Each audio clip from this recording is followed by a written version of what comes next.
বিদ্যা সিনহা আপুর মতো ফিটনেস তো আমার নেই, সো আমাকে ওই জায়গায় আসলে ভালো লাগতো না। বিদ্যা সিনহা আপুকেই ভালো লেগেছে ওখানে।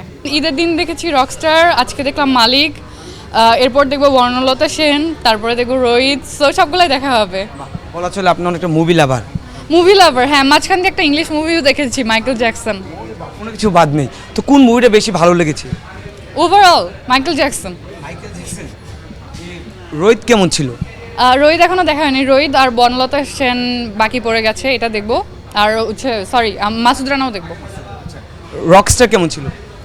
রকস্টার খুবই ভালো ছিল, আমার খুবই ভালো লেগেছে। এক একটা ক্যামেরা অ্যাঙ্গেল, তারপর হচ্ছে মেকিং, তারপরে কালার গ্রেডিং, তারপর শাকিব ভাইয়ের লুক, সাবিলা নূরের অ্যাক্টিং, তারপর হচ্ছে আমাদের গর্জিয়াস মিথিলা আপু, সব কিছু মিলে খুব ভালো লেগেছে। স্যান্ডেলিনা সো, রূপচর্চায় আভিজাত্য। Story could be more better, মানে আরও একটু ভালো করতে পারতো। অ্যান্ড কাস্টিংগুলো সাকিব ভাইয়ের সাথে যে অ্যাক্টিং করেছে ওনাকে আমার খুবই ভালো লেগেছে পার্সোনালি, যে ওনার অ্যাক্টিংও ভালো ছিল, ওনাকে দেখতেও খুব সুন্দর লেগেছে, প্রেজেন্টেবল লেগেছে।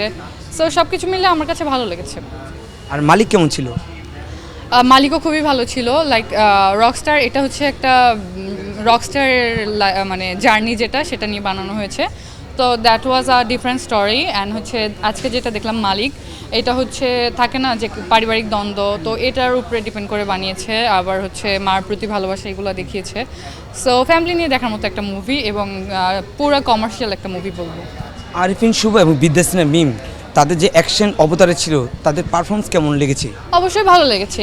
এখানে হচ্ছে শুভ ভাইয়ের বিপরীতে বিদ্যা সিনহা আপু ছাড়া কেউ এত ভালো করতে পারতো না, কেস হাইটের একটা ব্যাপার আছে। লাইক শুভ ভাইয়ের সাথে ফাইট করছে, শুভ ভাইয়ের এগেনস্টে যে লড়ছে, তো ওইরকম একটা হাইটের নায়িকা লাগবে। যদি অনেক খাটো একটা নায়িকা দিয়ে অ্যাক্টিং করা, তো ওই জায়গায় ভালো লাগতো না। সো দুইজনকে দুইজনের জায়গা থেকে মানে খুবই পারফেক্ট লেগেছে।